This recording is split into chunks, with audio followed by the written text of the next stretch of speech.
I'm in Scotland right now, and tomorrow we are doing a hike that is said to have the best view in Britain.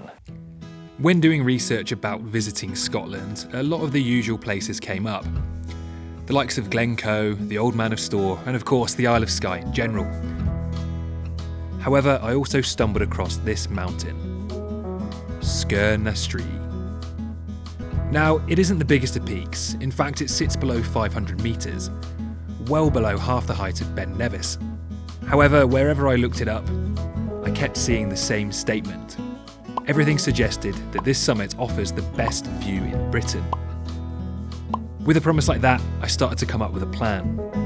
The trailhead can be accessed by boat, and there is a hut at Lock Coruisk. That was my original plan, but after not being able to get hold of the Glasgow Junior Mountaineers Club who own the hut, I went for plan B. There are multiple other ways you can hike in, and we chose to hike in via Camasunary Bay and access the trail to the mountain from here. Here we'd stay the night in a bothy situated right on the coast. This was a 4-kilometre hike in from the car park near Kilmurray village and offered the shortest approach.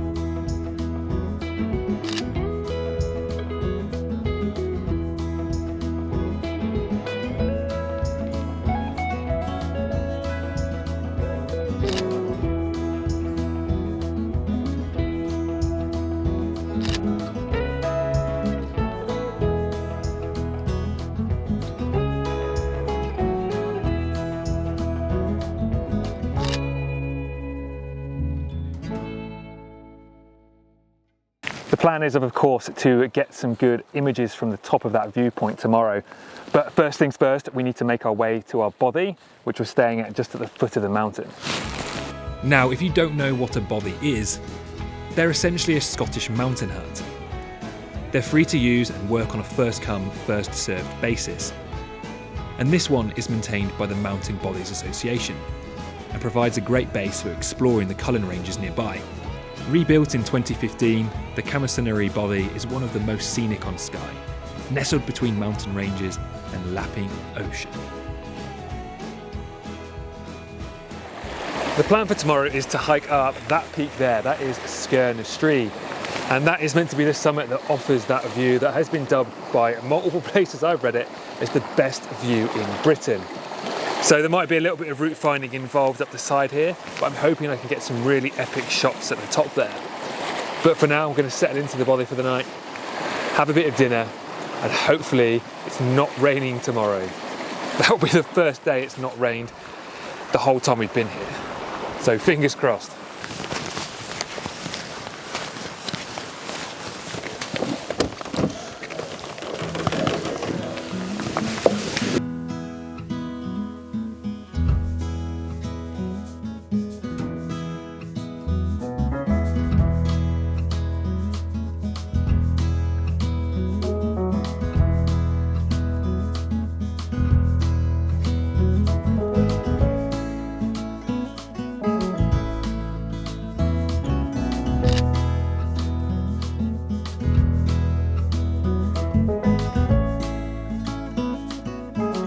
This morning we have been blessed with what I can only describe as a bit of a rarity here in Scotland from what we've seen so far, but the sun is out, we can see blue sky, and it doesn't look like it's going to rain. The first part of the day is to head from our bothy back along the shore, just along the beach, to this little abandoned hut behind us here. That's kind of at the foot of the mountain. And then I think from here we've got to find a little place to cross the river before heading on up.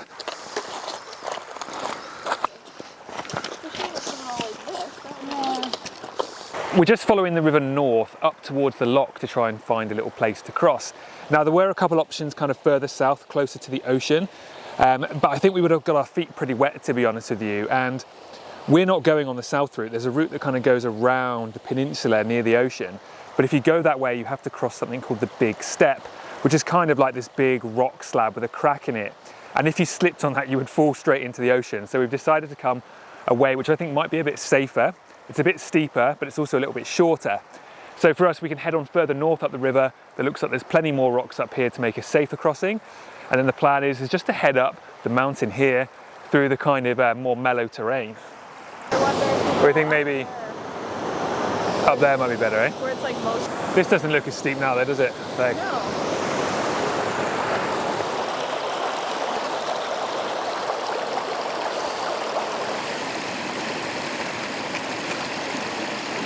Took a little while to cross the river there. That was a bit nerve-wracking. We just really didn't want to fall in and get wet this early on the hike. But we're on the side of Sgurr right now, just kind of following up this kind of river actually, partly because close to it there's a lot more solid rock. Otherwise you're really hiking over kind of tufts of grass and boggy areas. And this is just a bit nicer on the feet, and I think we can make a bit more progress a bit quicker. But little way to go, fair amount of elevation ahead of us.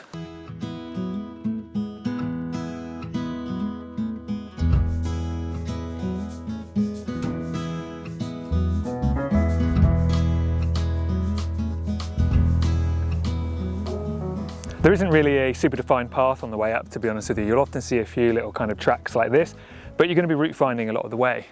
And what we've done is we've taken kind of like a dogleg route. I suppose we've kind of headed further north as we've gone up, and we're going to join the trail at the top, kind of more towards the north end, and then follow the ridgeline back up.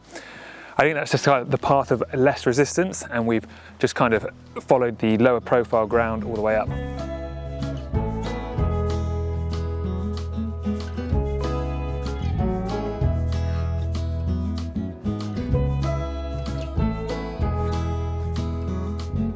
We have made it to the top of what apparently is called the best view in Britain, and what a view it is.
So up at the best view of Britain, we've got a traditional British lunch, made up of course a Scotch egg and a sausage, cheese and bean melt.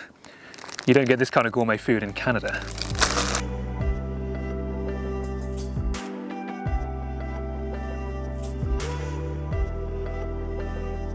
So whilst we're up here, I'm obviously going to take a couple of pictures, and I think the first one I just have to take a picture of the entire view and try and get as much of this lock in as well as the ocean just here in as well. So I'm just going to go for a wide angle shot, and I think what I might do actually is insert myself into the image just a little bit further down here, just to give it a splash of red and a little bit of contrast. It's a little bit kind of hazy today, I'd say, so there's not a lot of contrast in the mountains, but I think with a polarizer and a red jacket it will just give it a little bit of pop. So this is a great example of a good use of a polarizer. You can see here with the polarizer kind of disengaged, you've got these reflections through both the locks, but if I turn it, you can see it's bringing in a lot more detail in and around here, around the islands, especially in that kind of more turquoise water and that clearer water, and really showcasing that colour.